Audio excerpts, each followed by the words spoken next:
হয়তো ও মুখে বলতে পারছেন কিন্তু মনে করছে আমার কান্না পাচ্ছে তো, মানে ও ফ্যামিলি থেকে এই যে যারা দেখছো ভিডিওটা তারা ভাবছো যে কি বিষয় হচ্ছে, কি কান্নাকাটি কেন, চলে যাবে কেন।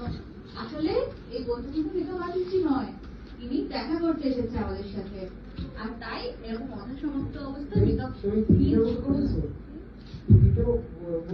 হ্যাঁ সিট বুক হয়েছে। আমি যখন প্রথম ওর কাছে জিজ্ঞাসা করলাম তখনই আমাকে এরকম বলেছে। আমি শুনে শুধু সত্যি দিদি ওর কাছে অবাক হয়ে গেছে। বলছে নাকি শুধু তোমাদের দুজনকে দেখার জন্য ও এত কষ্ট করে এসেছে, ওর নাকি এটা ড্রিম ছিল।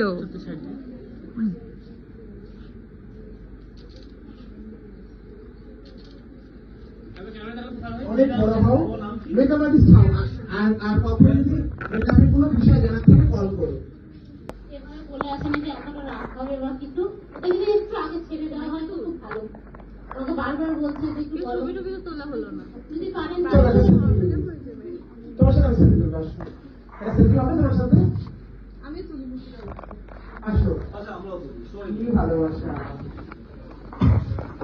এরকম মানুষ কিন্তু চট্টগ্রামে পাওয়া যায় না। চলে এসে ঢুকবো। আসো আসো আসো। আসো, আমার ফোন থেকে তুলবো।